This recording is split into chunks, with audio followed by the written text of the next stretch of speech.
Today we are going to discuss a 2007 Thai supernatural slasher film called Sick Nurses. At the beginning of the movie, a dead woman is lying on a trolley, being cleaned by 5 nurses and a doctor. The doctor makes a call and informs the person on the other end that he has another body, which he will store for 7 days. 7 days later, the body is placed in a car trunk. A glimpse from the past is shown in which the dead woman is screaming, saying that she will tell everyone that they make money from dead bodies. The woman is then forcefully placed on a trolley, all the while screaming, "Doctor," and a knife is impaled into her heart. The doctor leaves a party to make a call from a telephone booth. On the phone, he complains to someone that the body has not been picked up despite the passing of 7 days. He further explains that such a delay could cause problems, thus it must be avoided. The person on the other end tells the doctor that he needs a little more time. The call ends and the doctor picks up his wallet, from which a picture falls down. He picks it up and looks at its back, where a line is written saying, "Let's get married. Love, Tawan." The doctor turns it over to see the picture of the dead woman in a white dress. Dr. Tar recalls the moment with Tawan. While leaning on his shoulder, she's talking about wedding rings, when a brunette walks to them and hands in a file. Tawan introduces the girl as her little sister, Nook. A message tone snaps the doctor back to reality. He opens the message to see a picture of Nook. He nods and leaves the booth to join the party with a smile on his face. At the party, Dr. Tar's name is announced as the winner of the Doctor of the Year award, and he is called onto the stage to receive flowers. At the hospital, the nurses are shown together in a room as one of them hands out paychecks. One of the nurses looks at Nook, who is daydreaming, and asks how many days have passed since they murdered Tawan. A nurse replies, 7 days, and inquires why she wants to know. She explains that the dead come back to their beloved on the 7th day of their death. This scares Nook. The nurse says that Tawan will come for Nook for falling in love with her boyfriend. The nurse then exclaims, saying it's almost past midnight. If Tawan does come, she says, she will come for Nook. A nurse named Aya goes to a secluded room and starts cutting up a jewelry catalog. She cuts out the pieces carefully, then sticks them onto herself. While checking herself out in the mirror, she senses someone looking at her and turns around. However, the room is empty.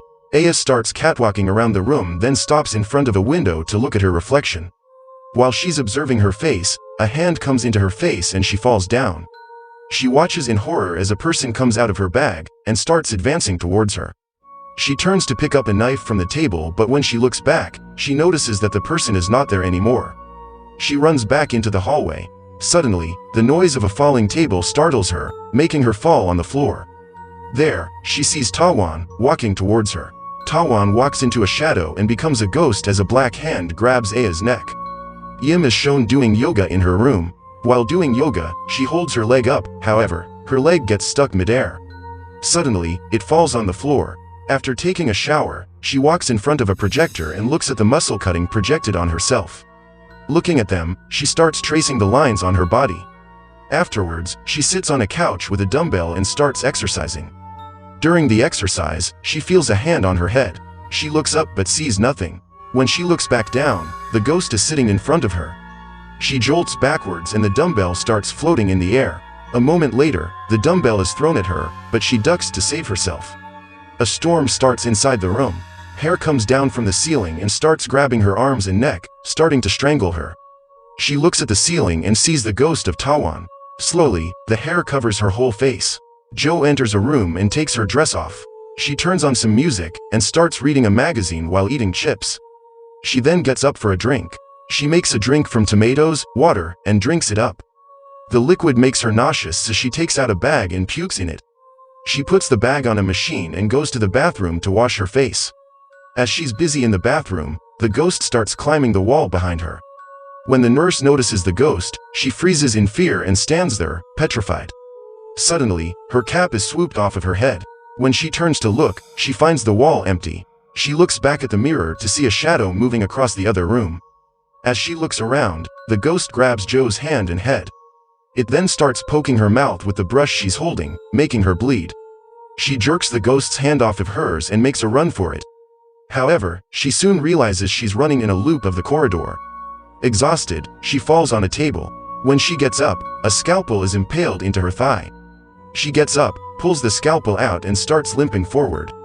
Suddenly, her arm turns black and starts pulling on her hair. Dr. Tar comes back to the telephone and dials a number.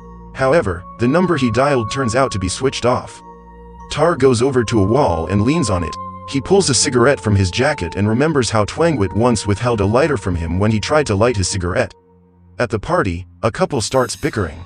Dr. Tar hangs up on an unanswered call while sitting in his car and has a flashback, where he is taking a shower with his friend Twangwit. When Tar asks the meaning of the tattoo on Twangwit's back, he is told that it symbolizes eternity. Tar gets out of the car and makes his way to the back of the car. He opens the trunk and throws in some ice with the body. Am, Orn, and Nook are together in a room. Am and Orn are taking pictures of each other, while Nook sits on a chair nearby. Nook gets up and goes to the bathroom. There, she pulls out a pregnancy test strip from her purse and performs the test. After this, she starts dreaming.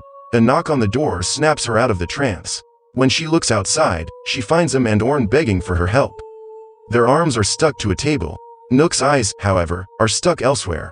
On the couch she finds the ghost. Nook cautiously goes out of the room. In the corridor, she tries her phone, but when she sees Aya running across the other corridor, she starts to follow her. She walks into a room, then stumbles and almost falls on a dead person, realizing that she is in the morgue. She keeps on walking ahead and starts to hear someone sobbing. Upon looking back, she realizes that the room has changed and there is a trolley behind her which was not there before. The crying person appears to be in it. The scene then changes and we're taken into the past. Tawan lifts the cover from the trolley, trying to scare someone, but no one is there. She goes over to the door, then comes back to the trolley, and pulls the cover over herself again. Dr. Tar comes into the room, looks around and goes back after a moment. Nook comes out holding a tray, on which a bottle containing a blue liquid is placed. Behind Nook, Dr. Tar walks in and starts to get intimate with her. Later that night, Tawan starts beating Nook up.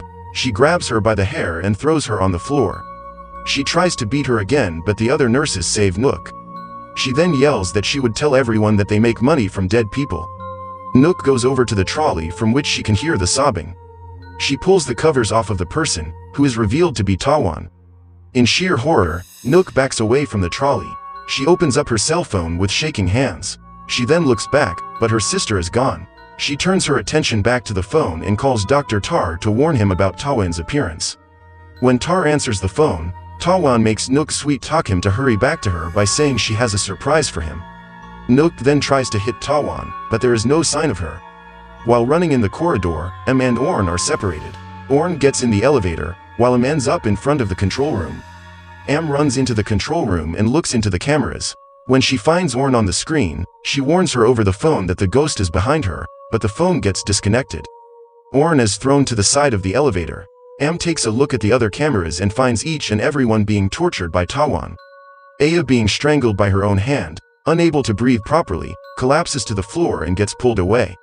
In another room, Yim manages to free herself from the hair, but to no avail, as the hair turns her upside down, then lowers her into the fish tank and drowns her.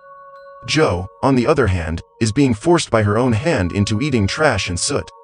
After freeing herself, she goes over to the water cooler, but the hands pick the bottle up and throw the water straight in her face.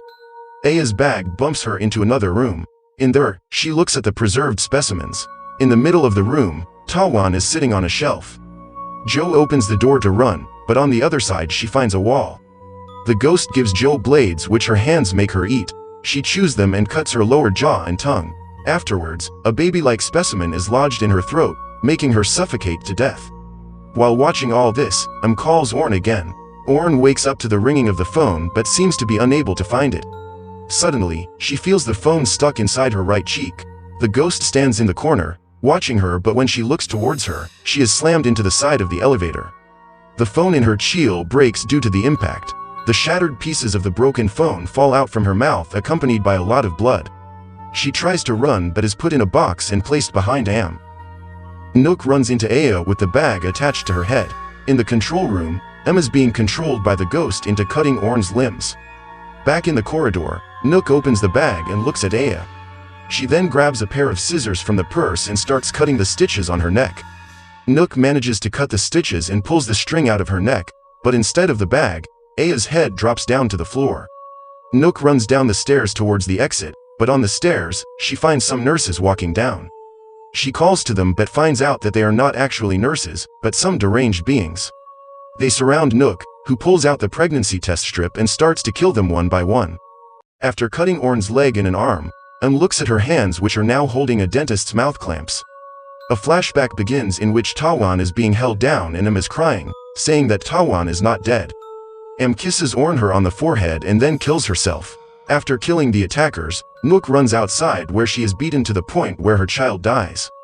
Enraged, she plucks out a stake from the ground and charges at Tawan. However, the stake ends up pointing towards herself.